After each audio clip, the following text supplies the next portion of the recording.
Hello, I'm Jordan and you're not.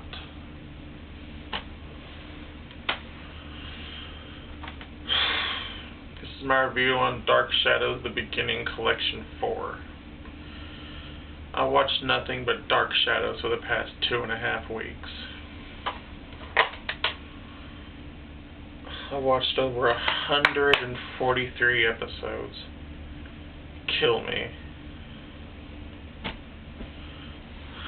So, as we all know, Dark Shadows is in fact based on an anime. I bet you didn't know that. I didn't know that either. It must be true.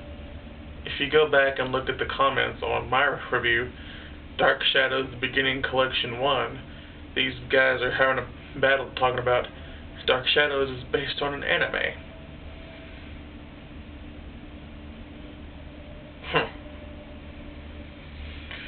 Alright, so previously on Dark Shadows, what happened?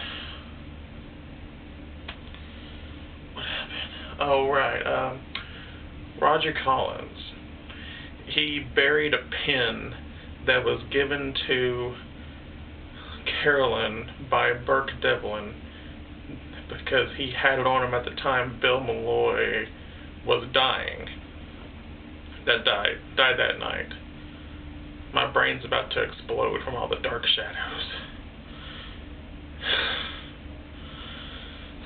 So the Sheriff Patterson and Burke Devlin catch Roger in the act that found this pin that he had hidden.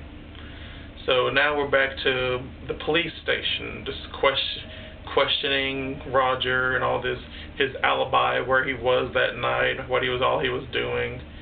It just seems like there's so much police. Like, you go from it gets really good, and it goes back to all police-oriented, like Saw 5. And like, this Bill Malloy was killed like in Beginning Collection 2, then 2 collections later, they're still talking about it. Shut up. Go on to something else.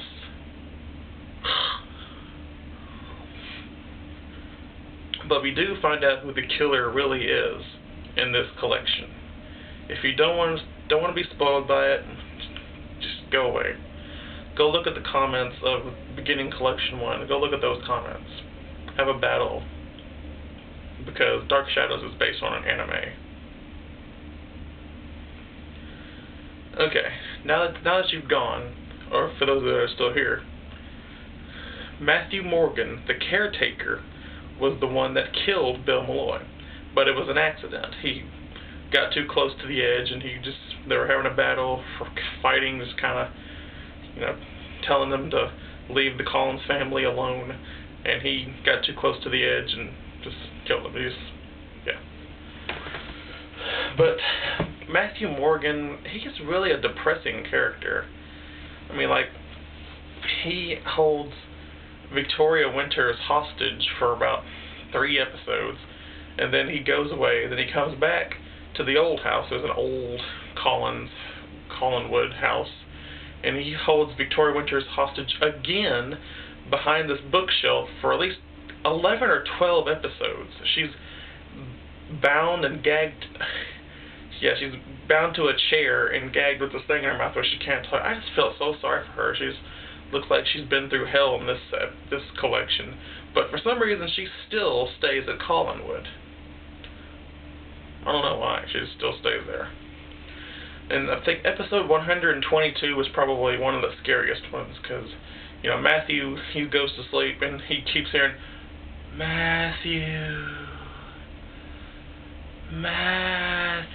like these really creepy, voices. And then later you see the ghosts, and they scare him to death. So that's the end of the sad, tragic life of Matthew Morgan. Like, he didn't have any friends at all, and no one really loved him. No one that really cared for him was Elizabeth. And then, the police are after him. He's a really kind of one of those depressing characters that you might overlook. Now then, we move on to another storyline. Now, Laura Collins, who is the wife of Roger Collins, and the mother of David Collins returns home. You know, she claims that she wants to see David, and she looks like a tranny, like a transsexual, but she's really hot though. And she's like, there's one episode where, you know, David hears her in his dreams. David, I want you. David, I need you. That's hot. I'm all about some incest. Know what I'm saying? If you're a hot transsexual mom who's into incest, call me.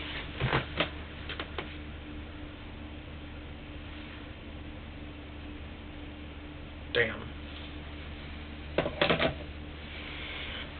Alright, and then another reason, something, Sam Evans, you know, the father of Maggie, starts painting this grotesque picture of Laura Collins and this surrounded by fire, who's like, with all this fire around her. He doesn't know why he's painting it. He just, like, he can't help himself. He just has to paint it, and he wants to stop, but he can't. It's like, his hand is alive. It's the hand!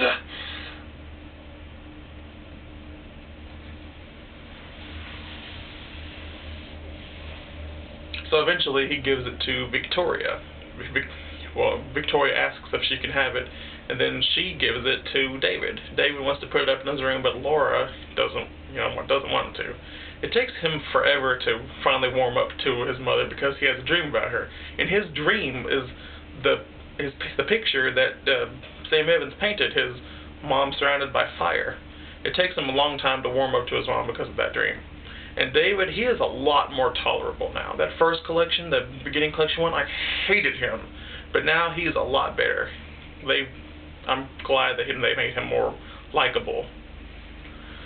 And for some reason, there's about the story about this phoenix, like, you know, the bird where it's reborn from the ashes, and, you know, like it can live for 500 years and burst into flames and it's reborn through the ashes. They're making that pretty important. Like, I don't know if this woman really is supposed to be Laura Collins, or I don't know.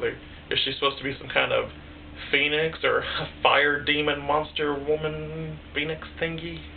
I don't know. So, you know, I'd give this series, this collection, I guess an A- or B+. So far, I think probably my favorite collection is probably Collection 3, even though I can't remember too much about it right now, because it's all a blur, it all blends together. I guess that's just about, yeah. I don't know if you can try to see that on the, hopefully you can see that. That's the picture of, you know, the Laura Collins and David on the fire, the picture that Sam Evans painted. And, like, I guess that's it. So be sure to look up the anime that Dark Shadows is based on, because I didn't know that. I mean, this was made in, what, the 60s, and this is based on a Japanese anime. I just didn't know this. Let's go look it up right now. I mean, this is going to be awesome. There's an anime that's based on Dark Shadows. There's a Barnabas Collins cosplay. Let's go look it up right now.